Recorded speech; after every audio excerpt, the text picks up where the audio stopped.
"Ma'am, this isn't a public shelter. I'm going to need you to step outside before I call someone to help you do that." The words landed across the hotel lobby like a slap in a quiet room. 40 feet of polished travertine between the front desk and the door, and every single person in it heard. The woman by the desk didn't flinch. She set her canvas tote bag down on the marble counter with the deliberate calm of someone who had learned, a long time ago, that flinching was expensive. Her name was Claudette Okafor. She was 44 years old. She was wearing a rain-damp canvas jacket, reading glasses pushed up on her forehead, and the expression of a woman who had already decided this morning would be interesting. What Langford, duty manager of the Ardennes Grand Hotel, 11 years with the property, a man whose whole professional life was built on reading rooms. What Langford could not read was this. He saw the jacket. He saw the tote bag with the frayed strap. He saw a black woman who had walked in out of a February rain without luggage, without a reservation on his screen, and without the particular brand of impatience that rich guests wore like a second coat. He did the math he always did. The math was wrong. 4 hours earlier, the city had been still. Louisville was gray and damp, one of those late February mornings that can't decide if it wants to be winter or something else. Sleet had come and gone. The Ohio River was brown and high. On the 6th floor of a quiet brownstone in the Highlands neighborhood, Claudette Okafor sat at her kitchen table with a cup of black coffee and a document she had read 11 times in the last week. The document had her signature on the last page. So did a man named Harlan Webb, outgoing owner of the Ardennes Grand Hotel and Conference Center. 6 floors, 212 rooms, one of Louisville's oldest independently operated properties. The sale had closed on a Thursday. The wire had cleared by Friday morning. The announcement was scheduled for Monday at noon, which meant Sunday was the last day nobody would know. Her grandmother on her father's side, a woman from Lagos who had come to this country with $40 and a sewing machine, used to say that you never really know a house until you've sat in it without being invited. You have to see who smiles at you when you aren't worth anything to them. That's the one that tells you everything. Claudette had been a hotel operator for 19 years. She had started at the front desk of a Hampton Inn in Columbus at age 23, working nights while she finished her hospitality degree. She had managed properties in Atlanta and Nashville. She had turned around 2 flagging boutique hotels that analysts had written off as dead weight.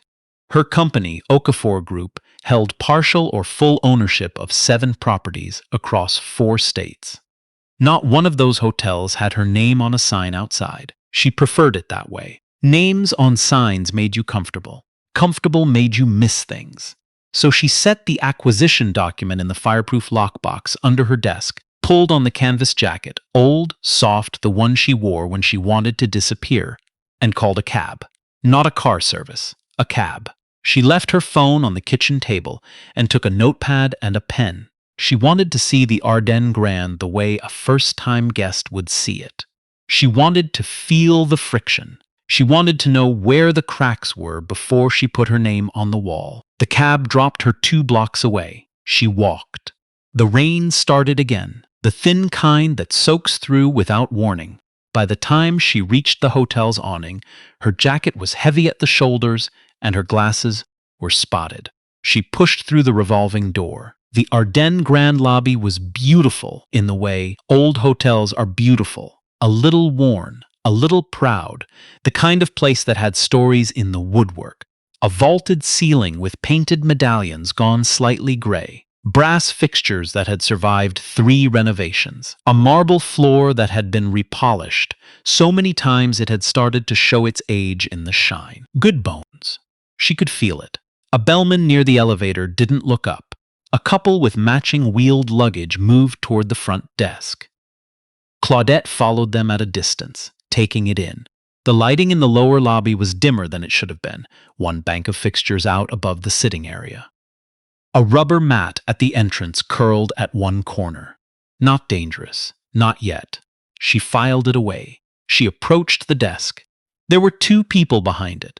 A young woman with box braids and a name tag that read Amara was finishing up with the couple. The other was a man in his late 40s, broad across the shoulders, tie slightly too tight, who had been watching Claudette approach for the last 30 seconds, with an expression that had already made its decision. His name tag read Langford, duty manager. Amara smiled at the couple, handed over key cards, and wished them a lovely stay. Then she started to turn toward Claudette. Langford stepped in front of her. "Ma'am, this isn't a public shelter. I'm going to need you to step outside before I call someone to help you do that." Amara went still. The couple with the luggage slowed at the elevator, looked back. Claudette looked at Langford for a moment, just looked at him. "I have a meeting," she said. "Room 412, with Harlan Webb." Something moved behind his eyes. Not belief. Recalculation. "Mr. Webb is a long-time guest of this property," Langford said, his voice taking on the particular texture of professionalism being used as a weapon. "I'm sure you understand that we take our guests' privacy seriously. We don't just connect callers or walk-ins who claim—" "I didn't claim anything." Claudette kept her voice even. "I said I have a meeting, and I'm saying that Mr. Webb's schedule is not something I'd know offhand. And frankly, the way you've come in here, without a reservation, without—" his eyes moved to the tote bag, then back. "Without much, I'm going to have to ask you to verify yourself some other way. Or I'm going to have to ask you to leave. Our guests' comfort is a priority. Our guests." The words landed the way he intended them to. A man at the sitting area near the window looked up from his newspaper. He was older, silver-haired, in a gray cardigan. He watched with the stillness of someone deciding whether to speak. Claudette reached into her tote and produced a card. Cream, plain, the Ardennes grand letterhead. Harlan Webb's assistant had sent it to her on Thursday. It read, "Confirmed, Sunday, 10 a.m. 412. C. Okafor." She placed it on the counter. Langford picked it up. He turned it over. He set it face down. "These are easy to make," he said. "We had a situation last spring with a gentleman who printed convincing letterhead on his home computer and attempted to access the business center after hours. I'm sure you understand that I have to err on the side of caution." "Call 412, Claudette said. 2 minutes. I'm not going to bother a guest who is almost certainly still sleeping on a Sunday morning because a walk-in presented a printed card." Behind the desk, Amara had not moved. Her jaw was tight. She had worked the Ardennes Grand for 14 months, and she had watched Langford run the lobby like a toll booth where some cars got waved through and others got pulled over. She had said something to him once quietly, in the break room. He had told her that her instincts were too soft for hospitality, that you had to protect the room. She had not said anything after that. She needed this job. She was 2 semesters from finishing her degree at Bellarmine, and tuition was not free. But she had her phone in her apron pocket, and Harlan Webb's assistant, a woman named Claudia who ordered a room service latte every Sunday at 9, had texted her a name last Tuesday that she had not forgotten. She was thinking about that name right now. "Langford," Claudette said.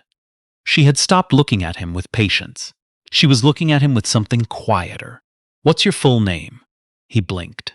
"Excuse me? For my records. Your full name." He almost laughed. "Why exactly would you need that?" "Spelling matters," she said, "especially on performance reviews." That landed strange. He brushed it aside. "My name," he said, and he straightened, pulling his name tag forward as if presenting evidence, "is Gerald Langford. And I've been protecting this property for 11 years, and what I'm protecting it from right now is exactly this. People who come in with a story and a card and expect the red carpet." He leaned slightly forward. "We run a legitimate establishment. Whatever you're looking for, I'd suggest you try somewhere that's more appropriate for your situation." The man in the gray cardigan by the window folded his newspaper. A young couple eating at the lobby cafe had stopped talking. Claudette looked at Gerald Langford for a long time. The brass clock above the desk read 10:04. "Do you know what the most expensive thing in a hotel is?" she said. He waited. "It's not the rooms. It's not the restaurant. It's the lobby." She looked around it slowly. The medallion ceiling, the old brass, the marble going soft at the edges. The lobby is what every guest decides from. They decide in about 40 seconds whether this place is worth trusting. You've been making that decision for 11 years. I want you to think about whether you've been making it the same way every time. Langford stared at her. Then he let out a short, professional laugh, the kind trained to neutralize without engaging. "Security to the front desk," he said into the desk phone. "Lobby, please." He hung up and folded his hands. "You wanted a call made," he said. "I made one." Behind the desk, Amara slipped her phone from her apron and typed 3 words to Claudia's number. "Please call 4112. Now."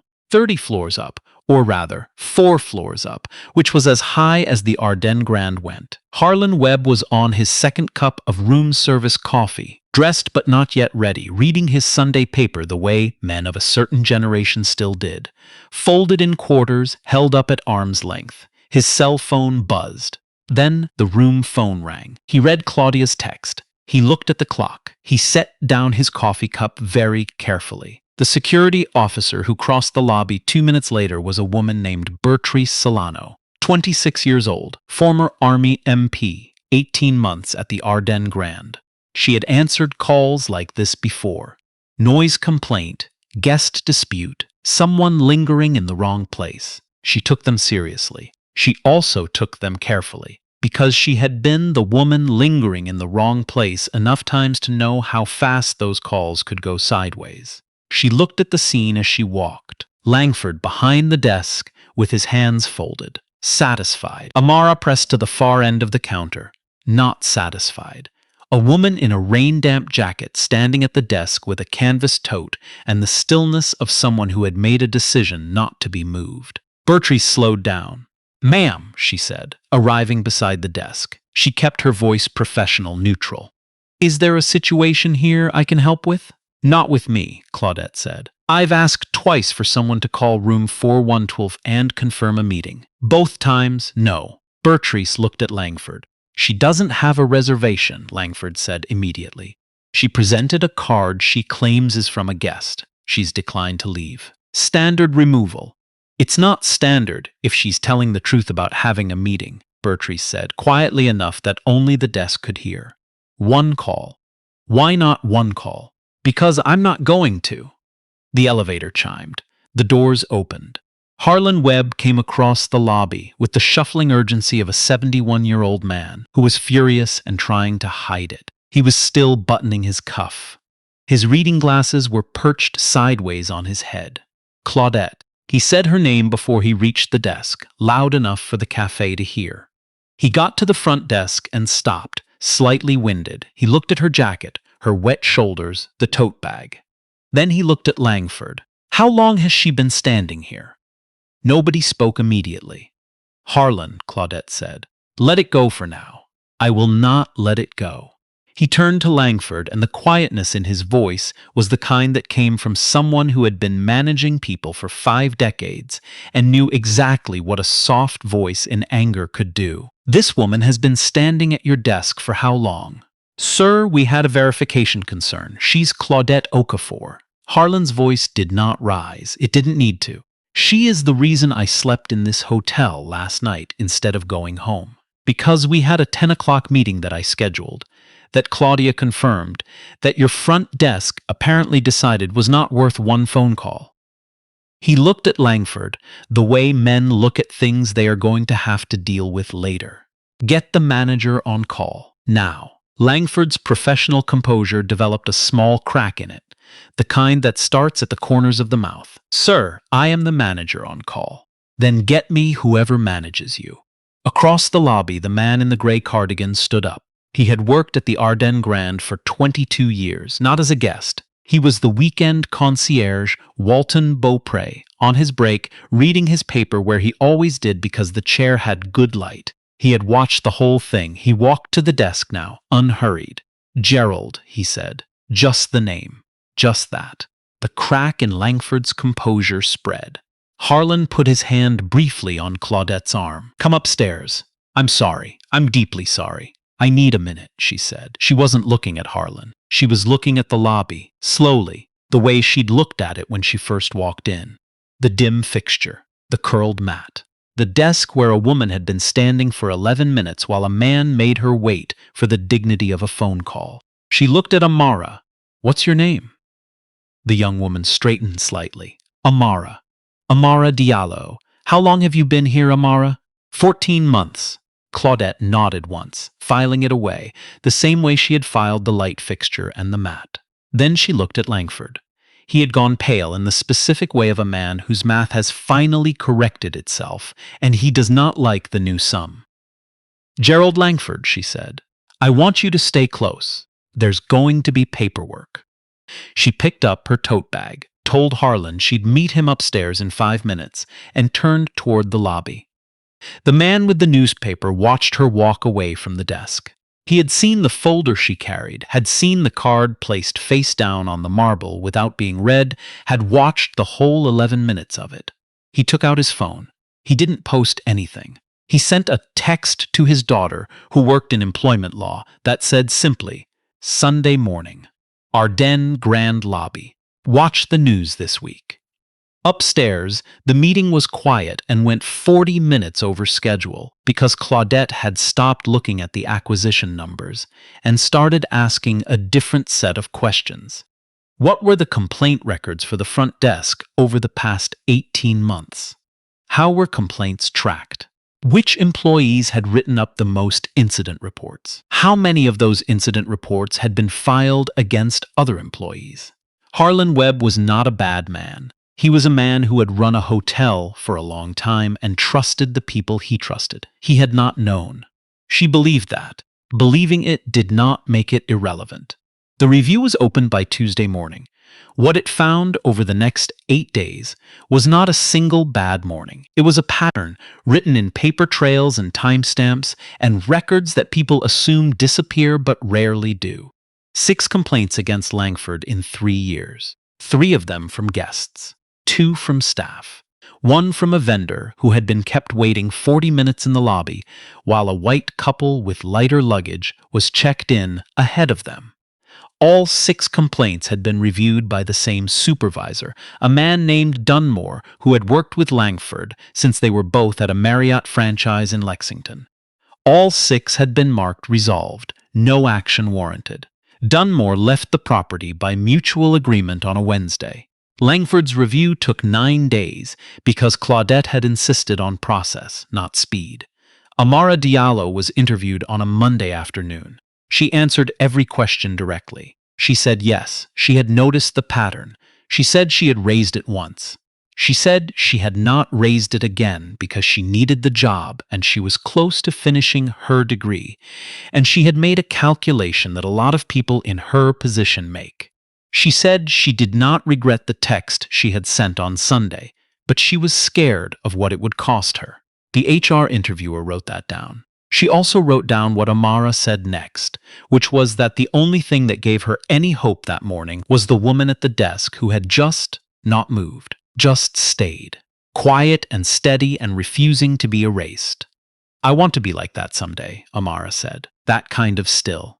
Bertrice Solano was reviewed on a Tuesday. She brought no union rep and asked for none. She said she had arrived and asked one question and tried to do the right thing and gotten there too late to matter. She said she should have been faster. She said she had known for a while that something was wrong at that desk. She said she should have said something sooner and she hadn't because she also had done the calculation. And she was not proud of it and she was saying it now because the calculation had finally come out different. The review board noted all of this. It noted it carefully. Gerald Langford's termination was processed on a gray Thursday with no audience and no ceremony. He cleaned out his locker with a cardboard box and his 11-year pin and drove home on surface streets because the highway was closed for a water main break. He would later give an interview to a local blog 3 weeks after his severance check cleared, in which he said that he had been made a scapegoat for an industry-wide problem, that hospitality professionals were asked to make judgment calls every day under impossible pressure, and that he hoped people would consider the full context. The full context was available on 3 cell phone videos that had, by that point, been viewed in aggregate by a number he was advised not to say. The announcement of Okafor Group's acquisition of the Ardennes Grand went live on Monday at noon, as scheduled. The press release was 3 paragraphs and a quote from Claudette that read, "The Ardennes Grand has good bones. What it needed was better eyes. We're here for the long run." The local business journal wanted a sit-down interview. She gave them 20 minutes by phone. They asked about her plans for the property. She told them about the maintenance backlog and the staffing structure and the front-of-house training overhaul. They asked about Sunday morning. She said what happened on Sunday was the least interesting part of Monday's announcement. And she meant it. And they ran it anyway because it was the most interesting part. By Wednesday, the text to Harlan's assistant, Claudia, had been screenshotted and circulated, and the clip from the lobby camera, released by the property in a statement that began, "In the interest of full transparency," had made it to 2 national morning shows. Claudette watched 12 seconds of it, turned the television off, and went back to her acquisition files. She gave one statement. "I've been in hotel lobbies my whole career," she said. Standing outside the property on a gray Tuesday morning, no notes, no PR person beside her. "And what I can tell you is that what happened to me on Sunday happens to people in lobbies like mine every single day. The only difference is that this time, the woman in the rain jacket owned the building. I'm less interested in the Sunday than I am in every other day of the week. Watch what we do with the place." She walked back inside. The door closed behind her. The rubber mat at the entrance was replaced by the end of that week. The burnt-out light fixture bank was fixed by Tuesday afternoon. It had been on a maintenance request for 6 weeks. The front desk counter was redesigned over the following month. The near end lowered, the barrier removed. The desk opened up so that a guest approaching it didn't feel like they were filing a petition. The front-of-house training was not a webinar. Claudette had specific feelings about webinars. It was 3 days of in-person sessions facilitated by a firm out of Chicago that specialized in exactly this kind of work. Not diversity as a concept, but hospitality as a practice. Every guest-facing employee at the Ardennes Grand went through it. The sessions were quiet, specific, and uncomfortable in the productive way that actual learning usually is. Gerald Langford was not invited. He was not the point. The hiring review produced a new front-of-house philosophy that the property's new GM wrote into the staff handbook in plain language. You are not here to protect the lobby from guests. You are here to protect guests from having a bad experience. There is no version of this job where those 2 things are the same. The GM was new. Her name was Petra Adeyemi, 38 years old, 12 years in hospitality, 2 of them as assistant GM at a boutique property in Nashville that had, under her tenure, gone from a 3.6 to a 4.8 on every major review platform. Claudette had known her for 4 years. She had been waiting for the right property to put her in. The Ardennes Grand was the right property. Amara Diallo finished her degree in May. Her commencement was on a Saturday.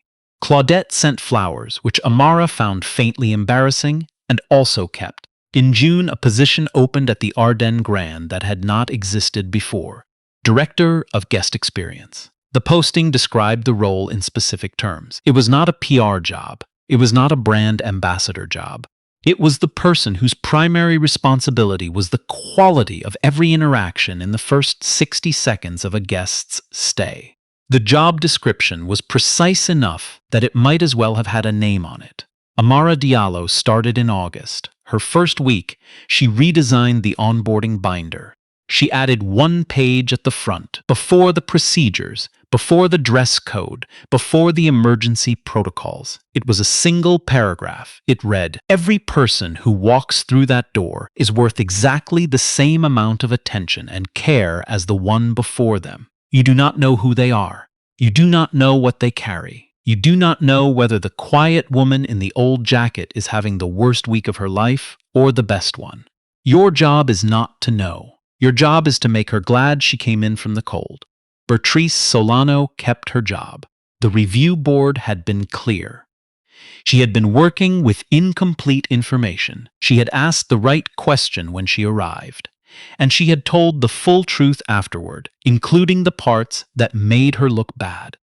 She had also, in the months following, become the informal voice in security briefings for a principal she could not name but could describe. The moment you decide someone doesn't belong somewhere based on how they look, you have stopped doing your job and started doing something else entirely. New security hires at the property heard some version of this in their first week. Bertrice didn't make speeches. She just said it plainly once and let it settle. Walton Beaupre, the weekend concierge who had watched the whole thing from his armchair, retired in September after 22 years. His going-away card was signed by 47 people. Claudette signed it too, although she had only been officially in charge for 7 months. She wrote, "You stayed in your chair when it counted. That's the job." He framed it. The Ardennes Grand did not go viral in the way that produces a news cycle and then a silence. What it produced instead was slower and stranger, a reputation. People talked about it in the way people talk about places that have been changed by something real. Travel writers who checked in expecting a story about a crisis found instead a story about a lobby that felt different. Not cleaner, not more modern, just more honest. Like the walls knew something had happened in them and had decided to do better. On a Tuesday in October, 8 months after a Sunday in February, Claudette Okafor walked into the Ardennes Grand lobby at 9:07 in the morning. She was wearing the gray cardigan she wore for long days. She had her notepad and her coffee from the place 2 blocks over. The lobby was quiet.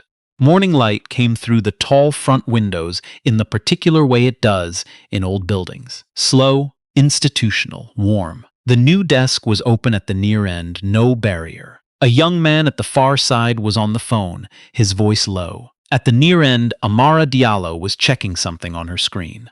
She looked up when Claudette came in. "Miss Okafor," she stood. "You have a 9:30 with Petra." "I know," Claudette said. "I came early." She looked around the lobby, the fixed fixtures, the mat that lay flat and level, the light falling the way it was supposed to fall. "Just checking the temperature." "Runs warmer these days," Amara said. Claudette looked at her for a moment. Something that was almost a smile. "Keep it that way." She went up to her office. The lobby went on being what it had decided to become. At 9:11, a man in paint-stained work clothes came through the revolving door, hat in hand, looking slightly uncertain. Amara waved him over. He was a contractor here to give an estimate on the mural restoration in the East Corridor. His estimate was for a very small amount. He apologized for that. She told him the amount didn't matter, only the work, and offered him a coffee while he waited for Petra. He took the coffee. He sat down by the window. He looked up at the ceiling medallions and seemed to forget, for a moment, that he'd been apologizing. Nobody filmed it. Nobody would have a reason to. "Okay, real talk. It's me, your narrator. I've been in hotels my whole life. As a kid, I used to think hotel lobbies were where the world sorted itself out. Who got the nod, who got the wait, who got waved past, and who got waved off. I watched it happen in 100 lobbies before I understood what I was watching. What I know now is this. The lobby is the whole story, not just for hotels, for offices, for hospitals, for every room where somebody stands between another person and where they're trying to go. The person at the desk has more power than they know, and they give it away or they abuse it based on something they make up in the first 5 seconds about somebody's worth. Claudette Okafor didn't fix Gerald Langford. She couldn't. She fixed the desk. She fixed the lighting. She fixed the mat and the barrier and the onboarding binder. She fixed the thing that made it possible for someone like him to last 11 years. That's the real verdict. So here's my question for you, and I want you to actually sit with it. If you had been standing in that lobby at 9 in the morning, watching a woman in a wet jacket get told she didn't belong there, what would you have done? Would you have been Amara, Walton in the chair, or would you have been one of the people who watched and then went back to their coffee? Be honest with yourself. That honesty is worth something. Drop it in the comments.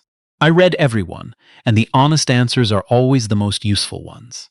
And if this one stayed with you, share it with someone who works a front desk or manages someone who does, because the lobby matters more than anybody in it usually admits. Until next time, check your lobby and keep the door open.